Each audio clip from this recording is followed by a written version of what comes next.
ان تمام کتب میں درج ہے کان یفتی بقول ابی حنیفہ وکان سمع منہ شیئا کثیرا، کہ امام وکیع بن الجراح وہ مذہب ابی حنیفہ پر فتویٰ دیتے تھے اور انہوں نے بہت حدیث امام اعظم ابو حنیفہ سے سماع کی تھی. کان سامع منہ شیئا کثیرا، یاد رکھ لیں اگر لفظ آئے تلمذ علیہ واخذ عنہ، اگر یہ لفظ آئیں تو اس میں فقہ بھی ہو سکتی ہے، حدیث بھی ہو سکتی ہے. یہ اصول حدیث کا ایک قاعدہ یاد رکھ لیں، مصطلحات کی علم المصطلحات میں سے ہے. اگر محدث اگر فقیہ لکھے اخذ عنہ تو مراد فقہ ہوگی، اگر لکھنے والا محدث ہو اور وہ لکھے سامع منہ، کیا لکھے؟ سامع منہ، محدث لکھے تو اس کا معنی کبھی علم الفقہ نہیں ہوگا، علم الحدیث ہوگا. اب اس کو بات کو سمجھیں. امام ابن عبد البر محدث ہیں، امام مزی محدث ہیں، امام ہیں اسماء الرجال کے، امام سیوطی محدث ہیں، امام ابن حجر محدث ہیں، اور قول کن کا ہے؟ یحییٰ بن معین کا قول ہے. اور یحییٰ بن معین یہ وہ امام ہیں حدیث کے جن کے بارے میں ائمہ حدیث نے متفقہ طور پہ لکھا کہ آدم علیہ السلام سے لے کر آج تک کوئی شخص ایسا نہیں جس کو اپنے اپنے وقت کی احادیث یحییٰ بن معین سے زیادہ یاد ہو. یحییٰ بن معین سے بڑھ کر حدیثیں آدم علیہ السلام سے لے کے آج تک کسی فرد بشر کو یاد نہیں. یہ وہ امام ہیں یحییٰ بن معین، امام فی الحدیث. یہ ان کا قول ہے. وہ کہتے ہیں کہ امام وکیع بن الجراح امام اعظم کے مذہب حنفی پر تھے اور حنفی مذہب پہ فتویٰ دیتے تھے. وقد سمع منہ شیئا کثیرا، اور انہوں نے امام ابو حنیفہ سے کثیر تعداد میں حدیث کا سماع کیا تھا. اب آپ سمجھ گئے کہ امام وکیع بن الجراح کون ہیں اور امام عبداللہ بن مبارک کون ہیں. دونوں کو سمجھ گئے. اب دونوں کو سمجھ کر اب امام ابن حجر عسقلانی کے اس قول کی طرف، روایت کی طرف جو انہوں نے امام بخاری کی درج کی ہے. اب امام بخاری کے اپنے الفاظ کو پھر سمجھیں. فرماتے ہیں حفظت کتب ابن المبارک و وکیع و عرفت کلام ہؤلاء، کہ میں نے ابن مبارک اور وکیع بن الجراح کی کتابیں زبانی یاد کر لی تھی اور ان کے کلام کی پوری معرفت حاصل کر لی تھی. اور پھر آگے وضاحت کر دیتے ہیں کسی کو مغالطہ نہ رہے، یعنی اصحاب الرائے بتانا چاہتے ہیں کہ یہ دونوں امام ابو حنیفہ کے شاگرد ہیں. خود بتایا ہے. تو گویا امام بخاری نے جب صحیح بخاری لکھنا شروع کی اس سے قبل ان کے علم کی بنیادیں علم امام ابی حنیفہ کے ساتھ گوندی جا چکی تھی.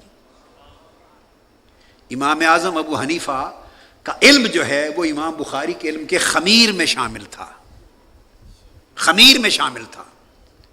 پھر یہاں ایک سوال ہوتا ہے، اگر یہ بات ہے تو صحیح بخاری میں امام اعظم سے روایت کیوں نہیں کی؟ اس کو میں احوال بخاری کے ضمن میں آخری نقطے کے طور پہ لوں گا، سمجھاؤں گا آخری نقطے کے طور پر.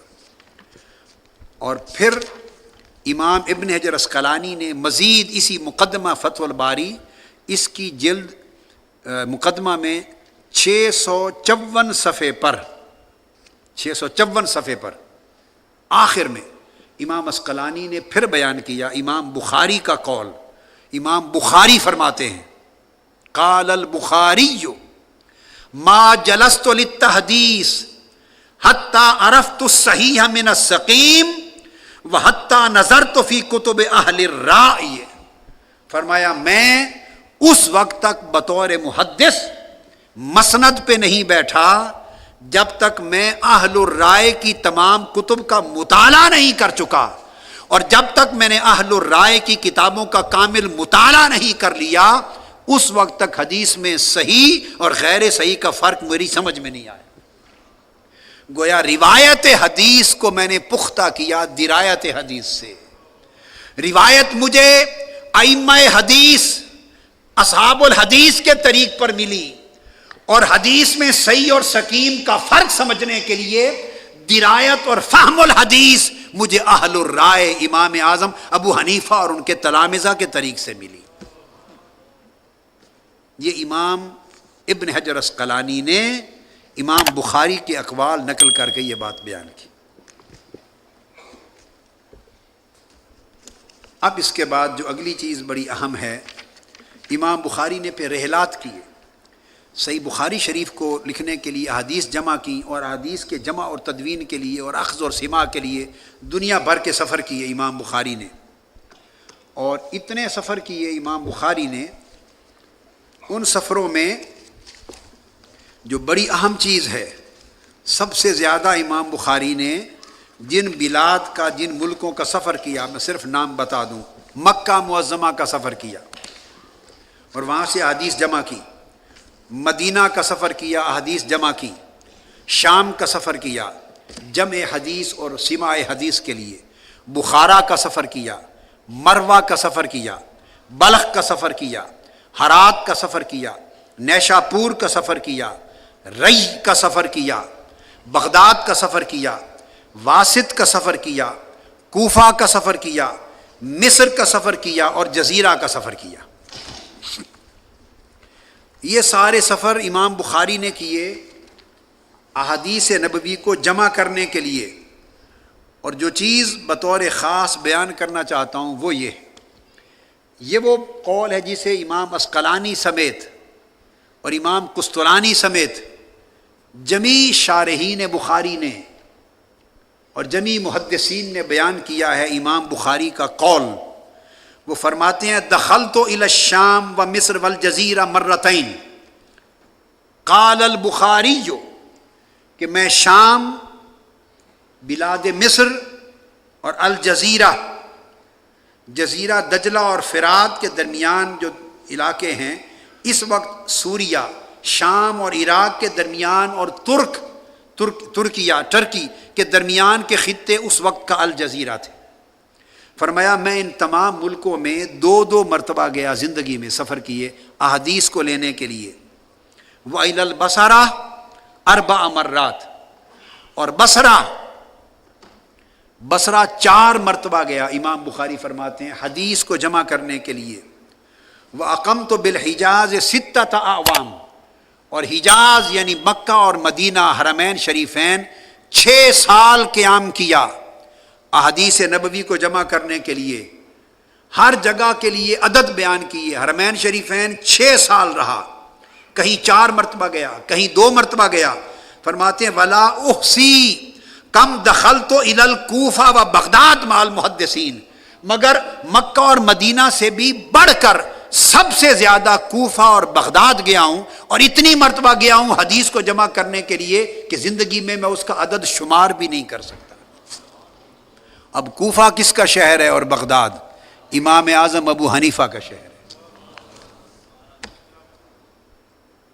مکہ اور مدینہ سے بھی زیادہ کوفہ اور بغداد گئے امام بخاری، شام سے زیادہ کوفہ اور بغداد گئے، مصر سے زیادہ کوفہ اور بغداد گئے، الجزیرہ سے زیادہ کوفہ اور بغداد گئے، وسطی ایشیا کے ممالک سے زیادہ کوفہ اور بغداد گئے، تمام بلاد اسلام کا دورہ کیا اخذ و سماع حدیث کے لیے، مگر سب سے بڑھ کر لا تعداد مرتبہ اگر گئے 2 شہروں میں تو وہ کوفہ اور بغداد، اور یہی 2 شہر ہیں، ایک امام اعظم کا وطن ہے، ایک امام اعظم کا مسکن ہے۔ حدیث اخذ کرنے کے لیے سب سے زیادہ ان شہروں میں امام بخاری کیوں گئے؟ اس لیے کہ سب سے زیادہ حدیث کا ذخیرہ ان 2 شہروں میں تھا، اسی لیے سفر تھے نا، سب سے زیادہ حدیث یہاں تھی۔ اب آپ سوال کر سکتے ہیں کہ کیوں اسلام کی ابتدا تو مکہ اور مدینہ سے ہوئی، تو کوفہ میں اتنی زیادہ تعداد حدیث کی کیوں تھی؟ یہ بات علمی ہے، یاد رکھ لیں۔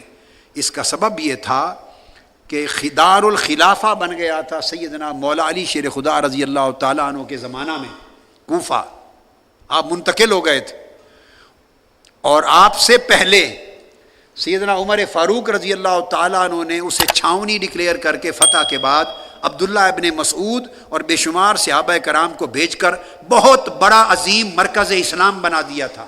سیدنا فاروق اعظم کے زمانہ میں کوفہ کو کل عالم اسلام کے اندر ایک بہت بڑی عظیم علمی مرکزیت مل گئی تھی، اور 1500 صحابہ کوفہ میں مقیم ہو گئے تھے۔